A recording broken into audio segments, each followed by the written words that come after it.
সরকার, তাদের কাজ আসলে হচ্ছে একটি নির্বাচনী সংস্কার করে নির্বাচনের মাধ্যমে বাংলাদেশকে একটি গণতান্ত্রিক দেশে পরিণত করা, যেই পরিণতের মাধ্যমে বাংলাদেশের গণতান্ত্রিক সংস্কৃতি, বাংলাদেশের গণতান্ত্রিক অর্ডার চালু হবে। একটি জনগণের, আমরা যাদের কথা দেশের মালিক বলে থাকি, সেই মালিকের ভোটে নির্বাচিত সংসদ হবে, সরকার হবে। সেই সরকার জনগণের কাছে দায়বদ্ধ থাকবে, জবাবদিহি থাকবে। এখন তো সেটা নাই, আছে? এটা তো নাই।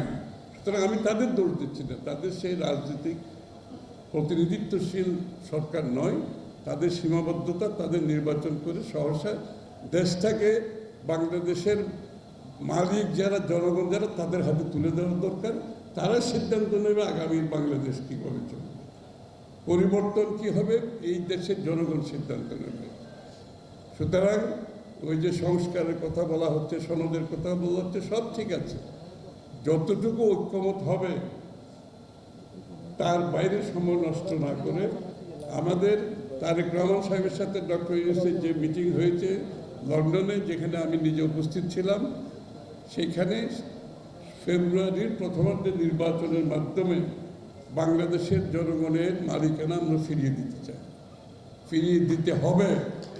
আর কোনো পথ নাই, আর কোনো পথ গেলে সেই পথ বাংলাদেশের জন্য বিপদ ডেকে আনবে এবং বাংলাদেশের মানুষ সেটা গ্রহণ করবে না।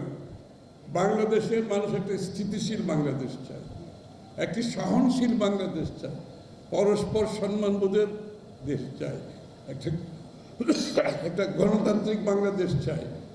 বাংলাদেশের মানুষের সাংবিধানিক, রাজনৈতিক, গণতান্ত্রিক অধিকার ফিরে পেতে চায়। একটাই পথ, দ্বিতীয় কোনো পথ নাই।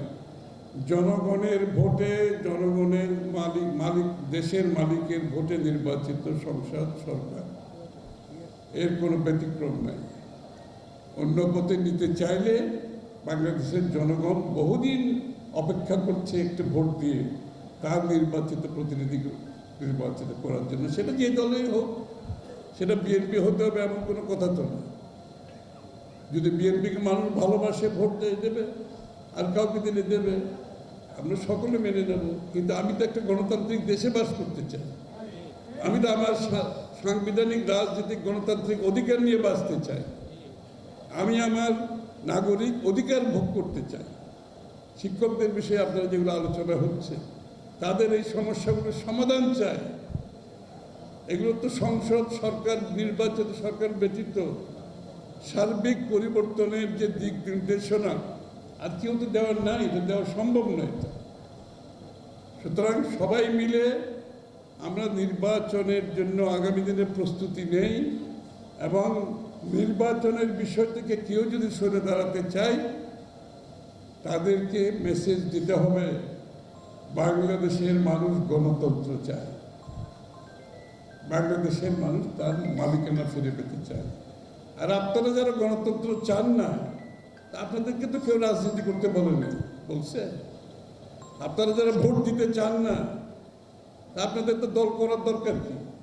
দরকার আছে? নির্বাচন করবেন না, আবার বললো আমি রাজনৈতিক দল। জনগণের কাছে যেতে চাইবেন না, আমি বলি রাজনৈতিক দল। তা আপনি রাজনৈতিক দল হলে তো জনগণের কাছে যেতে হবে, জনগণের পাশে দাঁড়াতে হবে, তার মনের কথা বুঝতে হবে, সেটাকে আপনি কাজে পরিণত করতে হবে। এটাই তো রাজনীতি, এর বাইরে তার কোনো রাজনীতি নেই। সুতরাং এখনও আমি মনে করি আমরা ফেব্রুয়ারির প্রথমার্ধে নির্বাচনের দিকে এগিয়ে যাচ্ছি। আপনারা সকলে ঐক্যবদ্ধভাবে সেই নির্বাচনকে সফল করার জন্য, একটি নিরপেক্ষ গ্রহণযোগ্য নির্বাচনের জন্য আমাদের সকলকে মিলে কাজ করতে হবে।